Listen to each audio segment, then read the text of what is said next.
Chapter number 3 है second year का हमारा।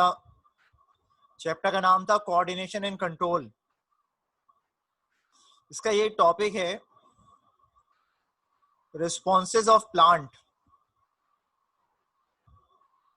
इन एनवायरमेंटल स्ट्रेस। इसका मतलब है कि अगर पौधों पे कोई स्ट्रेस पड़ेगा एनवायरमेंट का, इसका मतलब है कोई एनवायरमेंट जो है जो सराउंड कर रही है पौधों को, अगर उसमें कोई चेंजेस आएंगे तो उन चेंजेस का इफेक्ट प्लांट्स के ऊपर भी आएगा और प्लांट्स उन चेंजेस को कैसे बर्दाश्त करेंगे या कैसे जिंदा रह पाएंगे इन तमाम चेंजेस के बाद भी। तो उनके ऊपर जो स्ट्रेस पड़ता है, प्लांट्स के ऊपर जो स्ट्रेस पड़ता है, जिसको उनको कोप करना पड़ता है या अपने अंदर चेंजेस करने पड़ते हैं ताकि वो जिंदा रह सकें, इनको एनवायरमेंटल स्ट्रेस कहते हैं। ये एनवायरमेंटल चेंजेस प्लांट्स के ऊपर एडवर्स इफेक्ट लेके आते हैं, उनकी ग्रोथ के ऊपर, उनकी रिप्रोडक्शन के ऊपर, उनके सर्वाइवल के ऊपर। तो तमाम प्लांट्स अपने आप की सर्वाइवल के लिए कुछ ना कुछ काम करते हैं जब भी कोई पर्टिकुलर चेंज आता है एनवायरनमेंट में। अब सबसे पहला क्या है? Water shortage. बिलफर्स प्लांट्स को, किसी भी प्लांट को वाटर शॉर्टेज का सामना है, यानी कि पानी की कमी हो रही है। कोई प्लांट ऐसी जगह ग्रो करता है जहां पानी कम अवेलेबल है, तो अगर पानी बेटे कम अवेलेबल होगा तो पौधे को तो जिंदा रहना है। पौधा अपने अंदर क्या चेंजेस करेगा कि वो ऐसी कंडीशन में भी सरवाइव कर जाए जब उसको पानी कम अवेलेबल हो, चाहे जमीन से कम अवेलेबल हो या बारिशें कम हो रही हो। प्लांट क्या करता है? कंजर्व करना शुरू करता है वाटर को, पानी को अपने अंदर जमा करना शुरू करता है। प्लांट्स के अंदर सेल्स होते हैं, उनको कहते हैं पेरेन्काइमा सेल्स। प्लांट्स के अंदर सेल्स हैं, उनको कहते हैं पेरेन्काइमा सेल्स। पेरेन्काइमा सेल्स के अंदर प्लांट जो है वो पानी को स्टोर करता है ताकि at the time of need पानी को वहां से यूटिलाइज कर सके। इसके अलावा अपने रेट ऑफ ट्रांसपायरेशन को रिड्यूस करते हैं प्लांट्स, यानी कि ट्रांसपायरेशन के रेट को कम करते हैं। जितनी कम ट्रांसपायरेशन होगी उतना कम रिमूवल ऑफ वाटर होगा। जितना कम रिमूवल ऑफ वाटर होगा उतनी देर तक पौधे के अंदर पानी रहेगा और उससे वो अपने मेटाबॉलिक फंक्शंस करा पाएगा। अगर ट्रांसपायरेशन ज्यादा तेजी से हो गई तो जल्दी पानी बाहर निकल जाएगा, जिससे पानी को जब जरूरत पड़ेगी तो उसके अंदर पानी, पौधे को जब पानी की जरूरत पड़ेगी तो उसको पानी अवेलेबल ही नहीं होगा। इसलिए रेट ऑफ ट्रांसपायरेशन को कम करते हैं। फिर गार्ड सेल्स को फ्लैसिड कर देते हैं। गार्ड सेल अगर फ्लैसिड होंगे तो they are said to be close रहेंगे स्टोमेटा। और स्टोमेटा अगर क्लोज रहेंगे तो अगेन ट्रांसपायरेशन नहीं हो पाएगी।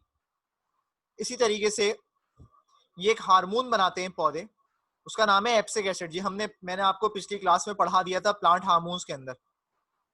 एप्सिक एसिड क्या करता है? ये भी क्लोज करा देता है स्टोमेटा को।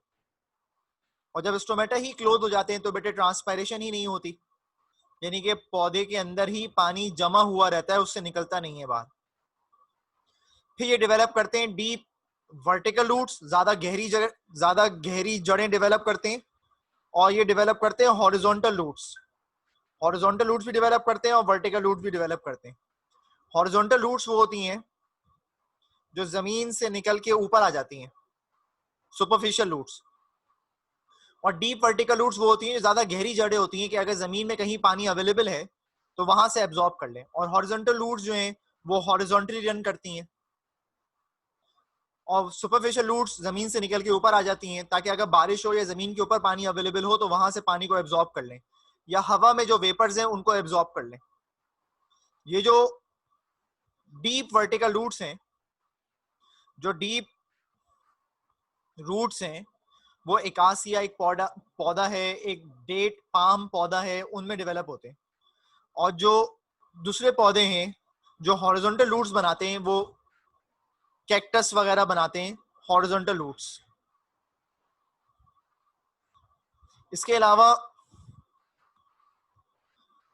ये दूसरी एडेप्टेशन भी करते हैं, यानी कि अपना लीफ का साइज छोटा कर लेते हैं। लीफ का साइज छोटा करने से ये होगा कि स्टोमेटा कम हो जाएंगे। जितना बड़ा होगा लीफ का साइज उतने ज्यादा स्टोमेटा होंगे। इसके अलावा लीव्स को ही चेंज कर लेते हैं इनटू स्पाइंस, कांटों में या स्केल्स के अंदर, कि लीफ ही नहीं होगा तो स्टोमेटा ही नहीं होंगे। इसके अलावा हेयरी एपिडर्मिस डेवलप करते हैं अपने ऊपर, जो कि वाटर वेपर्स को ट्रैप करता है हवा से। तो ये तमाम वो फंक्शंस थे जो पौधे करते हैं कि अगर उनपे वाटर शॉर्टेज का सामना हो अगर पौधों को, तो पौधे ये सारे काम करते हैं। ये पहला स्ट्रेस था वाटर शॉर्टेज, उससे बाहर आने के लिए इन्होंने ये सारे काम किए। अब दूसरा स्ट्रेस जो है वो ऑक्सीजन डेफिशिएंसी है। फर्ज करो पौधों को ऑक्सीजन की कमी का सामना है, तो अगर किसी पौधे को ऑक्सीजन की कमी का सामना है तो वो क्या करेगा, उसका रिस्पॉन्स क्या होगा? पौधे का रिस्पॉन्स क्या होगा अगर ऑक्सीजन की कमी होगी? तो बहुत सारे प्लांट्स जो हैं जो कि उस टेरीज के अंदर डेवलप होते हैं। उस टेरीज उन जगहों को कहते हैं जहां पे रिवर मीट करता है सी को। उस टेरी उस जगह को कहते हैं जहां रिवर मीट करता है सी को, जहां दरिया समंदर से आके मिलते हैं, उसको स्टेरी कहते हैं। या फिर वो जगहें जहां पे सॉल्ट ज्यादा है, ऐसी लेक्स हैं जहां सॉल्ट ज्यादा है।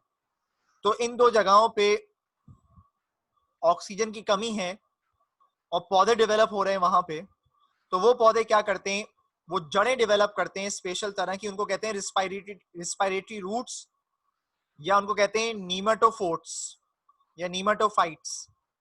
ये नीमेटोफाइट्स या रिस्पायरेटरी रूट्स एक ही चीज के दो नाम है। ये वो जड़ें होती हैं जो कि स्टेम से निकल रही होती हैं या ब्रांचेस से निकल रही होती हैं और हवा से ऑक्सीजन को एब्जॉर्ब कर रही होती हैं। इसके अलावा ये जो जड़ें हैं, अक्सर आपने देखा होगा फिल्मों वगैरह में कि ब्रांचेस से जड़ें लटक रही होती हैं। ये जो ब्रांचेस से जड़ें लटक रही हैं, जो ब्रांचेस से जड़ें लटक रही हैं, वो जड़ें हैं बेसिकली नीमेटोफाइट्स और रिस्पायरेटरी रूट्स, ताकि हवा से ऑक्सीजन को एब्जॉर्ब कर सके। एक तो पानी से तो कर ही सकते हैं, लेकिन उस पानी में ऑक्सीजन का लेवल कम है, तो ये पौधे हवा से ऑक्सीजन को एब्जॉर्ब कर रहे होते हैं। इसके अलावा ये जो जड़ें होते हैं, ये जो जड़ें होती हैं, इनमें सुराख होते हैं, उनको कहते हैं एरेटिंग पोर्स। ये जो जड़ें होती हैं इनमें सुराख होते हैं जिनके जरिए ऑक्सीजन अंदर जाती है, उनको कहते हैं एरेटिंग पोर्स। तो ये जो पौधे थे जो ऐसी जगह डेवलप हो रहे थे जहां ऑक्सीजन की कमी थी, तो ऑक्सीजन की कमी को पूरा करने के लिए इन्होंने अपने अंदर ये चेंजेस किए, या उस स्ट्रेस से बाहर आने के लिए इन्होंने अपने अंदर ये चेंजेस किए। उसके बाद रिस्पॉन्स टू सॉल्ट स्ट्रेस। बिलफर्स पौधे ऐसी जगह डेवलप कर रहे हैं या ग्रो कर रहे हैं जहां सॉल्ट बहुत ज्यादा है, नमक बहुत है। जैसे अक्सर पौधे समंदरों में डेवलप होते हैं, अक्सर पौधे ऐसे जमीन पे डेवलप होते हैं जिस जमीन के अंदर सॉल्ट का लेवल बहुत ज्यादा होता है। तो ये पौधे क्या करेंगे फिर कि सॉल्ट स्ट्रेस से बाहर आ सकें? ये पौधे, इन पौधों के पास ग्लैंड्स होते हैं, जैसे हेलोफाइट्स, चैप्टर नंबर 1 में पढ़ा था आपने, जो सॉल्टी मार्शी प्लेसेस पे डेवलप करते थे। ये पौधे क्या करते हैं, ये डेवलप करते हैं सॉल्ट ग्लैंड्स अपने पत्तों में, और सॉल्ट ग्लैंड डीसैलिनेशन का काम करते हैं। डीसैलिनेशन के मायने थे separation of water from salt, water और सॉल्ट को सेपरेट करना, मतलब पानी में से नमक को अलग कर लेना और उस नमक को अपने ही लीफ की सरफेसेस से बाहर निकाल देना। इसके अलावा ये जो पौधे हैं ये एक्टिवली पानी को एब्जॉर्ब करते हैं और सॉल्ट को नहीं आने देते।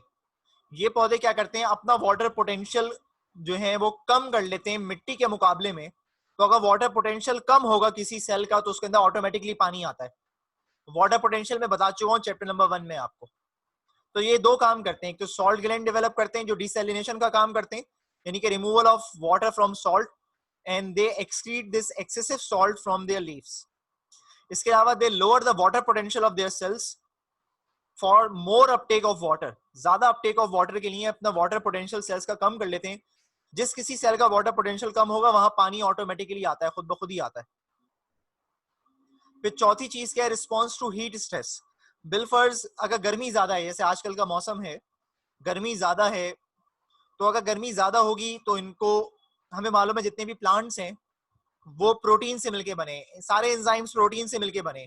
तो अगर एंजाइम्स और प्लांट्स प्रोटीन से मिलके बने हैं और अगर गर्मी ज्यादा होगी तो बेटे हमें मालूम है सारे प्रोटीन डीनेचर हो जाते हैं। तो डीनेचर होने से बचाने के लिए ये क्या करते हैं पौधे, ये ज्यादा से ज्यादा ट्रांसपायरेशन करते हैं। जितनी ज्यादा ट्रांसपायरेशन होगी उतना पानी रिमूव होकर सरफेस पे आएगा, और जितना ज्यादा पानी रिमूव होकर सरफेस पे आता है कूलिंग इफेक्ट मिलता है पानी से। ज्यादा गर्मियों में क्या होता है, आप नहाते हैं ना बार बार, क्यों नहाते हैं आप बार बार? ताकि आपकी बॉडी से हीट रिलीज हो, बॉडी में हीट ना रुके, ताकि आपको गर्मी का एहसास कम हो, बॉडी का टेम्परेचर ज्यादा ना बढ़े। तो ये पौधे भी इसी तरह करते हैं, ज्यादा से ज्यादा ट्रांसपायरेशन के रेट को बढ़ाते हैं ताकि कूलिंग इफेक्ट मिले पौधों को। इसके अलावा पौधे एक स्पेशल तरह का प्रोटीन बनाते हैं, इसको कहते हैं हीट शॉक प्रोटीन। पौधे अपने अंदर एक स्पेशल तरह का प्रोटीन बनाते हैं, इसको कहते हैं हीट शॉक प्रोटीन। ये जो हीट शॉक प्रोटीन है, ये वो प्रोटीन होता है जो पौधे बना रहे होते हैं अपने अंदर, और ये प्रोटीन 40 डिग्री सेल्सियस पे जब टेम्परेचर पहुंचता है तब बनता है। इस प्रोटीन का काम क्या होता है, पौधों को बचाना डीनेचर होने से, पौधों को बचाना डीनेचर होने से, ये इसका काम है। इस प्रोटीन का काम है पौधों को बचाना डीनेचर होने से। इसके अलावा जब ज्यादा गर्मी हुई तो पौधों ने ये दो काम किए। फिर अगर बिलफर्स ज्यादा टेम्परेचर कम हो जाएगा, मतलब कोल्ड होगी, ठंड होगी, तो पौधे क्या करेंगे, इस स्ट्रेस से बाहर आने के लिए जब टेम्परेचर फॉल करता है, नीचे चला जाता है, तो सेल मेम्ब्रेन जो है वो अपनी फ्लूइडिटी को लूज करता है, मतलब पानी की कंसंट्रेशन को लूज करता है, और लिपिड्स जो होते हैं सेल के अंदर ये क्रिस्टलाइन फॉर्म में आ जाते हैं, क्रिस्टल्स बनना शुरू हो जाते हैं, इनके लिपिड्स जमा होने लगते हैं सेल मेम्ब्रेन के अंदर। और हमें मालूम है लिपिड्स क्या होते हैं, they are thermal insulators. Lipids heat को निकलने नहीं देते बाहर। तो जब लिपिड्स हीट को निकलने नहीं देंगे बाहर, तो हीट जमा होगी पौधे के अंदर, और अगर हीट पौधे के अंदर जमा होगी तो सेल्स का टेम्परेचर बढ़ा रहेगा, वो कम नहीं होगा, उस पर अफेक्ट नहीं आएगा। क्योंकि अगर ये काम नहीं करेंगे तो बाहर का टेम्परेचर तो माइनस में जा रहा है, तो सारा का सारा जो पानी भरा हुआ है सेल में बेटे वो फ्रीज हो जाएगा और सेल की डेथ हो जाएगी। इससे बचाने के लिए इन्होंने ये काम किया। इसके अलावा जितनी भी कंपोजिशन थी सेल मेम्ब्रेन के अंदर, जिस जिस फ्लूइड की, उन तमाम चीजों की कंपोजिशन को ऑल्टर कर दिया। इसके अलावा एक पॉलीमर बनाते हैं ये, उस पॉलीमर को कहते हैं फ्रक्टोज। एक पॉलीमर बनाते हैं ये, उस पॉलीमर को कहते हैं फ्रक्टोज। ये पॉलीमर क्या करता है, सेल मेम्ब्रेन की आउटर लेयर को इतना ठंडा कर देता है जितना ठंडा बाहर का टेम्परेचर नहीं होता। तो अगर सेल मेम्ब्रेन सुपर कूल हो जाएगी तो जो बाहर की एयर है वो टच ही नहीं करेगी सेल मेम्ब्रेन को, और जब बाहर की एयर टच नहीं करेगी सेल मेम्ब्रेन को तो अंदर से हीट कैसे लॉस होगी? हीट लॉस होने के लिए जरूरी है ना कि कूलर ऑब्जेक्ट टच करे वार्मर ऑब्जेक्ट को। तो जब वार्मर ऑब्जेक्ट की सुपरफिशियल सरफेस ही इतनी ठंडी हो गई है कि कूलर एयर टच ही नहीं कर पा रही है उसको, तो ये हीट लॉस भी नहीं होगी। तो ये इस तरह से बचाते हैं। तो कोल्ड टेम्परेचर पे एक तो लिपिड, इसके अलावा लिपिड जमा होने लगते हैं, इसके अलावा अपनी कंपोजिशन को चेंज करते हैं, और फिर फ्रक्टोज बनाते हैं या फ्रक्टेन बनाते हैं, जो कि सुपर कूल कर देता है सेल मेम्ब्रेन की सरफेस को विदाउट आइस फॉर्मिंग। बर्फ नहीं जमाता सेल मेम्ब्रेन की सरफेस पे, ठंडा करता है उसको सिर्फ। फिर है आखिरी रिस्पॉन्स टू हर्बीवोरी। हर्बीवोरी के मायने हैं घास खाना। हमें मालूम है जानवर जो हैं वो पत्ते खाते हैं, घास खाते हैं, पौधों को खा जाते हैं। उनके जो फोटोसिंथेटिक ऑर्गन्स होते हैं प्लांट के, उनको खा जाते हैं एनिमल्स जो हर्बीवोर्स होते हैं। तो अब पौधे जो हैं, पौधों पे स्ट्रेस पड़ता है इस चीज का कि कोई जानवर आके उनके फोटोसिंथेटिक ऑर्गन्स को खा जाए। तो इस चीज से बाहर आने के लिए पौधे क्या करते हैं, वो स्पाइंस डेवलप करते हैं, कांटे, ताकि जब कभी कोई जानवर मुंह मारे अपना तो वो कांटे उसके चुभ जाएं, तो वो बच जाएं, उसके जो ऑर्गन्स हैं, लीव्स वगैरह जो हैं वो बच जाएं। इसके अलावा ये अपने स्ट्रक्चर के ऊपर ऐसे केमिकल डेवलप करते हैं जो डिसटेस्टफुल होते हैं।